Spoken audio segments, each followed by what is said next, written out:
అందరికీ నమస్కారం. విదేశాలకి విహారయాత్రలు వెళ్ళాలని అందరూ అనుకుంటారు. ముఖ్యంగా విదేశాలకు వెళ్ళాలంటే బాగా ఖర్చుతో కూడుకున్న పని కనుక తక్కువ ఖర్చుతో వెళ్ళే అవకాశం ఉంటే ఎంతసేపు ఇండియాని చూడడం కాకుండా వివిధ దేశాలు ఎలా ఉంటాయో చూడాలన్న కుతూహలం, ఆతృత ఉండడం సహజమే జనాలకి.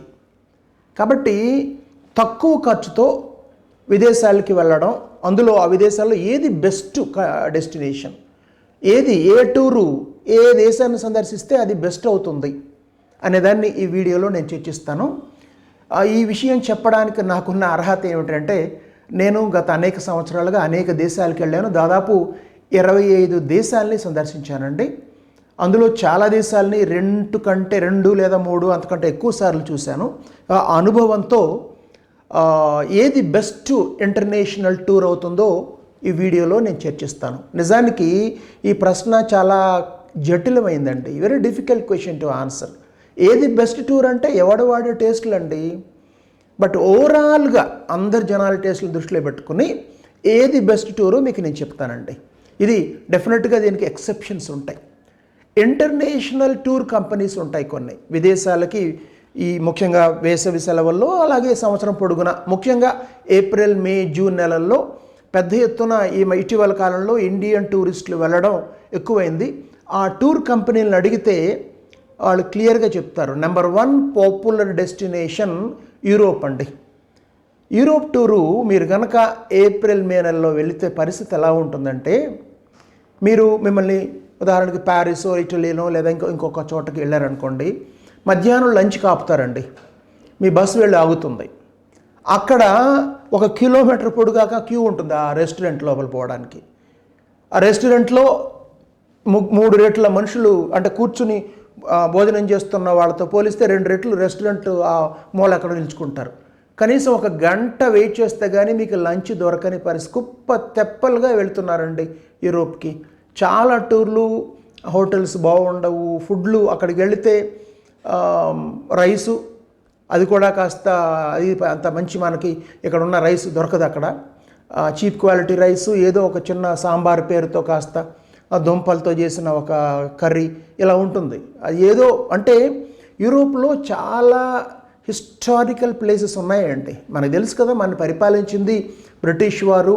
యూరోపియన్ హిస్టరీ ప్రపంచంలో ఆధునిక కాలంలో తొలిగా ఈ ఆధునిక యుగంలోకి ప్రవేశించి అనేక శాస్త్ర సాంకేతిక ఆవిష్కరణలు జరిగిన ఖండం యూరోపు. కాబట్టి మనకి ప్యారిస్ అంటేనే ఈఫిల్ టవర్ అని, ఇటలీలో ఇంకా చాలా ఉన్నాయి. అలాగే ప్రతి దేశంలో కూడా చూడడానికి ఇంపార్టెన్స్ కలిగిన, హిస్టారికల్, సోషల్ ఇంపార్టెన్స్ కలిగిన, ప్రాముఖ్యత కలిగిన అనేక ప్రదేశాలు ఉన్నాయి. వాటిని జీవితంలో ఒక్కసారైనా చూడాలని యూరోప్ వెళతారు. ఆ విధంగా అది బెస్ట్ పాపులర్ డెస్టినేషన్ అయింది. కానీ యూరోపు మన దేశానికి మీకు అందరికీ తెలుసు, కాస్త దూరంగా ఉన్నది, మరీ దగ్గరేం కాదు, మన ఇరుగు పొరుగు దేశం ఏం కాదు యూరోప్ ఖండం. కాబట్టి ఫ్లైట్ ఛార్జెస్ ఎక్కువ ఉంటాయి. యూరోప్లో హోటల్ ఛార్జెస్ చాలా ఎక్కువ ఉంటాయి. అందుకే ఎక్కువ మటుకు టూర్ కంపెనీలు నాసి రకం హోటల్, ఎక్కడో సిటీకి దూరంగా. మేము ఒకసారి ప్యారిస్కి వెళ్ళాం. ప్యారిస్ పేరే ప్యారిస్. అది ప్యారిస్ వదిలి 3 గంటలు పయనిస్తే మా హోటల్ వస్తుంది. ఆ హోటల్లో వెళితే అంత చెత్త ఫుడ్డు, ఇలాంటి పరిస్థితి ఉందండి. సరే, హిస్టారికల్ ప్లేసెస్ యూరోప్ను ఒక్కసారైనా చూడాలి అని అనుకునే వాళ్ళు దానికి వెళతారు. ఒక్కసారి చూడాల్సిందే. అంటే డబ్బుండి ఇఫ్ వన్ కెన్ ఆఫర్, ఖచ్చితంగా యూరోప్ టూర్ ఒక్కసారైనా చేయాలి. బట్ యూరోప్ టూర్ చేసే వాళ్ళకి నా సలహా ఏమిటంటే, వీలైనంత వరకు ఈ సమ్మర్ టూర్స్ అవాయిడ్ చేయండి. నిజానికి ఏప్రిల్, మేలో ఇక్కడ పిల్లలకి హాలిడేస్ వస్తాయి. అక్కడ స్లోగా ఏప్రిల్ కాదు కానీ మే నుంచి అక్కడ వేసవి మొదలవుతుంది. బెస్ట్. ఎందుకంటే మనం వాళ్ళ వింటర్లో వెళ్ళామనుకోండి, డిసెంబర్, జనవరి వెళ్ళామనుకోండి, అక్కడ టెంపరేచర్స్ మరి దారుణంగా ఉంటాయి. కాబట్టి చూడలేము. కానీ వీలైనంత వరకు సమ్మర్ అవాయిడ్ చేసి, బహుశా కొంచెం అంటే మీకు అవకాశం ఉంటే జూలై, ఆగస్ట్ ఆ టైంలో వెళ్ళగలిగితే అప్పటికి వాళ్ళకి బాగా సమ్మరే ఉంటుంది. కొంచెం ఈ యొక్క ఇండియన్ ఈ టూరిస్ట్ రష్ తగ్గుతుంది. ప్లస్ మంచి కంపెనీని ఎంచుకోండి. అందులో కొన్ని జనతా ప్లాన్స్ ఉంటాయి, ఎకానమీ టూర్స్ అని ఉంటాయి. అంటే డబ్బులు కన్స్ట్రెయింట్ ఉండి తక్కువ డబ్బులతో వెళ్ళిపోవాలి, అక్కడ ఏముంది హోటల్లో కాస్త సర్దుకుందాం, ఫుడ్ బాగాలేకపోయినా వారం 10 రోజులే కదా సర్దుకుందాం అనుకున్న వాళ్ళు పర్లేదు, కానీ కొంచెం కంఫర్ట్స్ కావాలి అనుకున్న వాళ్ళు అక్కడ ఎకానమీ టూర్స్ కాకుండా కొంచెం బెటర్ టూర్స్ని అడగండి, టూర్ ఆపరేటర్ని, వాళ్ళు చెప్తారు. లేదా వీలైనంత వరకు నేను ఇందాక చెప్పినట్టుగా ఏప్రిల్ మేలో అవాయిడ్ చేస్తే బెటర్ అండి. ఇప్పుడైతే కరోనా సీజన్, లాస్ట్ ఇయర్ ఎవరు సమ్మర్ టూర్ వెళ్ళలేదు, అప్పటికి మీకు తెలుసు ఇటలీ అన్ని మూతపడినాయి. ఇప్పుడు వ్యాక్సిన్ వచ్చేసింది దాదాపుగా, బహుశా మే 2వ వారం నుంచి ఈ టూరిజం మళ్ళీ ఓపెన్ కావచ్చు, ఇంటర్నేషనల్ టూరిజం. ఆ నేపథ్యంలో పెద్ద ఎత్తున ఇప్పటికే జనాలు ముఖం వాస్తున్నారు ఇంట్లో స్టే హోమ్ స్టే సేఫ్ అని, పెద్ద ఎత్తున యూరోప్కి వెళ్ళొచ్చు. బట్ ఇలా మరి హై పీక్ సీజన్లో వెళ్ళి అన్నిటికీ క్యూలే అలా నిల్చుకోకుండా జాగ్రత్త పడండి.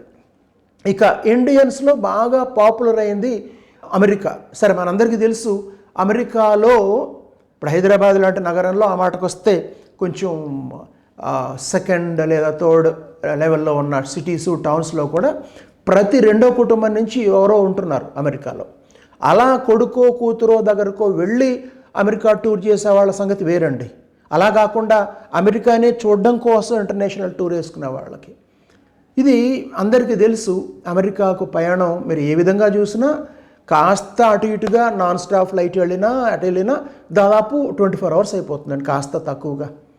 కొద్ది వేరియేషన్ ఉంది నో డౌట్. అంటే మీరు అక్కడ దిగేటప్పటికి ఒక రోజు అయింది, ఒక రోజంతా విమానంలో ప్రయాణం చేయడం అంటే శరీరం పైన ఇది తీవ్ర ప్రభావం చూపుతుంది. దీనికి తోడుగా జెట్ లాగ్ అంటారు, వాళ్ళకి పగలైతే మనకు రాత్రి, మనకి పగలైతే ఇట్లా డిఫరెంట్గా ఉంటుంది కదా. దాంతో మనం ఇక్కడ రాత్రిపూట బయలుదేరుతాం, అక్కడ వెళ్ళేటప్పటికి 24 hours తర్వాత మనం పగల్లో దిగుతాం, అప్పుడు నిద్ర వస్తుంటుంది మనకి, యాక్చువల్గా మనకి రాత్రి కాబట్టి. సో ఇలాంటి ప్రాబ్లమ్స్ ఉంటాయి. పైగా అమెరికా దూరం కాబట్టి విమాన ఛార్జీలు ఎక్కువ ఉంటాయి, దాదాపు ₹1,00,000 ఎంత కొంచెం ముందుగా బుక్ చేసుకుంటూ టూ అండ్ ఫ్రో ఇంకా అంతకంటే ఎక్కువ అయ్యే ఇది ఉంది. అమెరికా చాలా పెద్ద దేశం అండి. ఎంతదంటే ఒకసారి మేము లాస్ ఏంజల్స్లో బయలుదేరి ఆ టూర్లో భాగంగా బఫాలో అంటే నైగరా జలపాతం డైరెక్ట్గా ఫ్లైట్ లేదని మధ్యలో 1 stop వెళ్ళాము అక్కడికి. ఇక్కడ మార్నింగ్ 7 గంటలకు 6 గంటలకు హోటల్లో బయలుదేరితే మేము ఆ బఫాలోలో దిగి నైగరా జలపాతం అక్కడ ఆ నగరంలో దిగి హోటల్కి వెళ్ళడానికి రాత్రి 10 అయిందండి. అంటే 3 టైం జోన్స్ ఉంటాయి అమెరికాలో. ఈ పశ్చిమాన్ని నుంచి తూర్పుకు వస్తున్నప్పుడు దాదాపు అంటే ఫర్ ఆల్ ప్రాక్టికల్ పర్పస్ ఒక రోజంతా అయిపోతుంది, అంత పెద్ద దేశం కాబట్టి. అక్కడ చూడడానికి ఉన్నాయి కొన్ని, డెఫినెట్గా నైగరా జలపాతం, లాస్ ఏంజల్స్ అవన్నీ చూడాల్సిందే. బట్ అదే పనిగా అమెరికాకే టూర్ వెళదాం అనుకున్న వాళ్ళు దీన్ని నా ఉద్దేశంలో ఒక 10వ ఆప్షన్గా తీసుకుంటాను నేను. నెంబర్ 1 నెంబర్ 2 కాదండి. ఇక నా ఉద్దేశంలో ఏది బెస్ట్ చెప్తానండి. చాలామందికి యూరోప్ తర్వాత ఇప్పుడు అమెరికాకు సపరేట్గా టూర్ వెళ్ళే వాళ్ళు తక్కువ ఉంటారండి, ఎందుకంటే అక్కడ బంధువులు ఉన్నారు కాబట్టి వాళ్ళ దగ్గరికి వెళ్ళి వాళ్ళు తీసుకెళ్తారు. అది పక్కన పెట్టేస్తే యూరోప్ తర్వాత ఇండియన్స్కి మొత్తం ఓవరాల్ ఇండియాలో కూడా అండి తెలుగువారు ఇంటర్నేషనల్ టూర్స్ పోవడం తక్కువ. నార్త్ ఇండియన్స్ ముఖ్యంగా గుజరాతీలు అయితే ఏ ఇంటర్నేషనల్ టూర్ పైన గ్రూపులుగా కనిపిస్తారండి. పెద్ద ఎత్తున బహుశా 100 మంది విదేశీ యాత్రలకు ఇండియా నుంచి వెళితే అందులో 40% గుజరాతీలే. వాళ్ళ దగ్గర డబ్బు ఉండడం కారణం కావచ్చు, ప్లస్ ఆ ప్యాషన్ వెళ్ళాలన్న కోరిక ఉండడం ఇంకో కారణం కావచ్చు.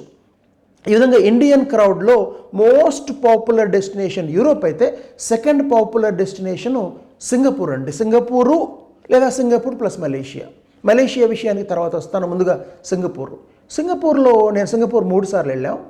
ఏముంది సింగపూరు అని పరిశీలిస్తే ఒక్క మాటలో చెప్పాలంటే సింగపూర్ అనేది ఒక 5 star హోటల్ లాంటిది మొత్తం దేశం అంతా. ఇంకొక మాటలో చెప్పాలంటే బాగా ఖరీదైన షోరూములో ఉన్న ఒక అందమైన బొమ్మ లేదా అందమైన ఒక దుస్తు, ఒక క్లాత్ అనుకోండి. ఇప్పుడు ఒకే బొమ్మ లేదా ఒకే డ్రెస్సు బాగా కాస్ట్లీ అయిన ఒక మాల్లో పెడితే దాని రేట్ ఎలా ఉంటుంది? అదే వస్తువుని బొమ్మ కానీ డ్రెస్ కానీ చిన్న షాపులోనో లేదా రోడ్డు పైన ఫుట్పాత్ పైన అమ్మితే దాని రేట్ ఎలా ఉంటుంది? ఒకసారి చూశారు కదా. అలాగే సింగపూర్లో it's a 5 star hotel like thing. ఎక్కువ బ్రాండ్ ఇమేజ్ అనండి. నన్ను అడిగితే Singapore doesn't deserve that kind of. Yes, ఖచ్చితంగా డబ్బులుంటే ఒక్కసారి సింగపూర్ చూడాల్సిందే. వాళ్ళ సివిక్ సెన్సు, రోడ్లు వాళ్ళు క్లీన్గా పెట్టుకోవడం, పబ్లిక్ డిసిప్లిను, ఇవన్నీ అద్భుతం. ముఖ్యంగా వాళ్ళ యొక్క అండర్ గ్రౌండ్ మెట్రో నగరంలో ఈ చోటు నుంచి ఈ మూల నుంచి ఆ మూలకి కొన్ని నిమిషాల వ్యవధిలో వెళ్ళిపోవచ్చు. ఇవన్నీ అద్భుతంగా ఉంటాయి, నేను కాదన్ను. కానీ బట్ ఇంతకంటే బెటరు థాయిలాండ్. ఈ మాట అనగానే అందరికీ మీకు షాక్ అయి ఉండొచ్చు, అమ్మో ఇదేంటి థాయిలాండ్ గురించి చెప్తున్నాడు. థాయిలాండ్ అంటే కేవలం మగవాళ్ళు వెళ్ళేది, ఇంకో మాటలో చెప్పాలంటే సెక్స్ టూరిజం అని. ఇప్పుడు మన దేశంలో రకరకాల ప్రైవేట్ కంపెనీల్లో ఉద్యోగులకి, ముఖ్యంగా సేల్స్ రంగంలో ఉన్న ఉద్యోగులకి ప్రోత్సాహకాలు ఇస్తున్నాయి అనేక కంపెనీలు. అందులో భాగంగా వాళ్ళు కనుక టార్గెట్ చేరుకుంటే సేల్స్లో ఇంత తీసుకొస్తే మీకు ఒక థాయిలాండ్ టూర్ అంటారు. ఇలా గ్రూపులుగా మందలుగా పురుషులు వెళ్తున్నారు. ఇది ఒక సెక్స్ టూరిజంగా స్థిరపడిపోయింది. దీనివల్ల ఏమిటంటే ఎక్కువ మంది భారతీయులు ఎవరిని కదిలిచ్చినా థాయిలాండ్ అంటేనే అక్కడికి వెళ్ళేది మసాజుల కోసం, లేదా ఇలాంటి స్లీజీ అంటారు ఇంగ్లీష్లో, అలాంటి పర్పస్ కోసం. ఇది ఫ్యామిలీ టూర్ కానే కాదు అని చాలామంది అనుకుంటారండి. కానీ ఇది వాస్తవానికి దూరం. నిజానికి బ్యాంకాక్కి 130 కిలోమీటర్ల దూరంలో ఉన్న పటాయాలో, అలాగే థాయిలాండ్లోని ఇంకొన్ని డెస్టినేషన్స్లో సింగపూర్తో పోలిస్తే ఫ్యామిలీ టూరిజానికి 50 రెట్లు బెటర్ అండి. ఉదాహరణకి సింగపూర్లో మనకి 2 జూలు ఉన్నాయి, జిరాంగ్ బోర్డ్ పార్క్ అని, ఇంకోటి నైట్ సఫారీ అని. వీటితో పోలిస్తే ఇంతకు 10, 20, 30 రెట్ల ఎక్కువ వైశాల్యం, ఎక్కువ వైవిధ్యత కలిగిన జూ బ్యాంకాక్కి పొలిమేరల్లో సఫారీ వరల్డ్ అని ఉందండి. ఇది కాకుండా ఆ బ్యాంకాక్ పటాయా ఆ బెల్ట్లోనే అక్కడే జస్ట్ 1 అవర్ ట్రావెల్లోనే టైగర్ జూ అని ఒకటి, తర్వాత క్రోకడైల్, కొన్ని వందల వేల క్రోకడైల్స్ ఉంటాయి అక్కడ. ఎవరికైనా ఇష్టం ఉంటే క్రోకడైల్ ఒక రెస్టారెంట్ ఉంది, ఆ రెస్టారెంట్లో సర్వ్ చేసేదంతా క్రోకడైల్ మాంసం, క్రోకడైల్ గుడ్లతో చేసింది. మీకు వాక్ అనిపిస్తుంది కదా, విదేశీయులు తింటారు. క్రోకడైల్ పార్క్ అని ఒకటి ఉంది, టైగర్ జూ అని ఒకటి ఉంది, నాంగ్ నోచ్ గార్డెన్ అని, అక్కడ ఎలిఫెంట్స్తో ఒక పెద్ద షో చేస్తారు. ఇది కాకుండా ఎలిఫెంట్ విలేజ్ అని ఉంది. ఇలా ఇంకోటి కాక ఇప్పుడు మధ్యలో కొంచెం మూసేశారు, టైగర్స్తో మనం వెళ్ళి ఫోటోలు తీసుకోవచ్చు. ఇన్ఫ్యాక్ట్ అలాంటి అవకాశం ఈ టైగర్ జూలో ఉంది, నాంగ్ నోచ్ గార్డెన్లో ఉంది. ఇలా పిల్లల కోసం ఇంకా ఎన్నో ఉన్నాయండి. ప్రపంచంలో అనేక బంగీ జంపు న్యూజిలాండ్కి పోతేనే ఉంది అనుకుంటాం, ఇది బ్యాంకాక్లో ఉంది. అలాగే చాలా అద్భుతాలు తక్కువ ధరకి. సింగపూర్కి వెళ్ళాలంటే ఒక ఎకానమీ లెవెల్లో వెళ్ళాలంటే కనీసం 75,000 అవుతుందండి. అది కూడా కంపెనీల ద్వారా వెళ్తే, మనం ఓన్గా వెళ్తే ₹1,00,000 అయిపోతుంది. అదే బ్యాంకాక్కి అంటే నేను చెప్తున్నదాన్ని కూడా కరోనా ముందు రేట్లు, బహుశా కరోనా ఈ ఏప్రిల్ మేకి ఓపెన్ చేస్తారు వాళ్ళ దేశంలో. వాళ్ళని ప్రోత్సహించడం కోసం రేట్లు కూడా కొన్ని తగ్గించే అవకాశం ఉంది, హోటల్స్ ఇవన్నీ కూడా. ఈ నేపథ్యంలో ఇంటర్నేషనల్ టూరు ఇంకొంచెం చీప్ అవుతుందన్న నా ఉద్దేశం.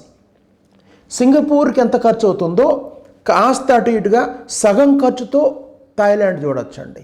థాయిలాండ్లో పిల్లలకి కుటుంబ సమేతంగా ఎంజాయ్, ఈ అడల్ట్ స్పాట్స్ కొన్నేనండి, దానికి విపరీతంగా ప్రచారం పేరు వచ్చింది. కానీ వాటి జోలికి పోకుండా కుటుంబం మొత్తం, ముఖ్యంగా పిల్లలు ఎంజాయ్ చేయడానికి అనేకమైన అద్భుతమైన ఇందాక నేను చెప్పిన జూ పార్కులే కాకుండా, ఉదాహరణకి ఫ్లైట్ అది గిబ్ అని ఉంటుంది, పెద్ద చెట్లు, ఆ చెట్టు నుంచి ఈ చెట్టుకి సేఫ్టీ ఉంటుంది, ఒక దీన్ని పట్టుకుని చేయడం. ఇలా అనేక పిల్లలు ఎంజాయ్ చేయడానికి ఓషన్ వరల్డ్ అని, టుస్సాడ్స్ మ్యూజియం అని, ప్రపంచంలో దుబాయ్, యూరోపు లాంటి దేశాల్లో ఏమేమి టూరిస్ట్ అట్రాక్షన్స్ ఉన్నాయో, అంటే సహజంగా ఈఫిల్ టవర్ ఇక్కడ లేదులేండి, అలా కాదు, హిస్టారికల్ ప్లేసెస్ కాదు, ఇలా man-made, believe it or not, Tussauds museum, bungee jump, ఇవన్నీ కూడా మనకి సగం ధరకి ఇక్కడ దొరుకుతాయి. హోటల్స్ కూడా చాలా బాగుంటాయి.